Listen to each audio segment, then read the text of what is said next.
চাঁদপুর পল্লী বিদ্যুৎ সমিতি 2 কামতা সাব জোনাল অফিস। আমরা একটা অভিযোগ পেয়েছি যে সেচের বিদ্যুৎ নাই। আমরা একটা মাঠের মধ্যে দিয়ে অভিযোগ সমাধানে যাচ্ছি। এখন এসে দেখতেছি গ্রাহক প্রান্তে গ্রাহকের ট্রান্সফরমারটি কয়েল খুলে চুরি করে নিয়ে যাওয়া হয়। দেখাচ্ছি, গ্রাহক কিছুদিন যাবৎ বাড়িতে ছিল না, সে বন্ধ ছিল।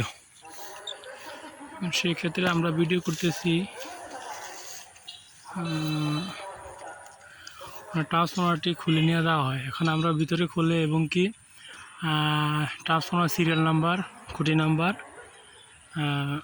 পোল নাম্বার নিয়ে এখন আমাদের অফিস প্রধানকে আমরা অবহিত করেছি। এখন অফিস থেকে করণীয় ব্যবস্থা গ্রহণ করা হবে। আমার সাথে আমার আছে ভাই শামীম খান, লাইনম্যান গ্রেড 1, এবং এই যে উনি গ্রাহক। ওনার বাড়ি হলো চৌরাঙ্গা। আপনার নাম কি? ইয়াসিন শেখ।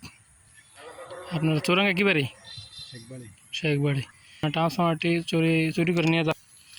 আমরা এখন ট্রান্সফরমারটি ভিতরে খুলে দেখব। আমরা খুঁটিতে উঠতেছি।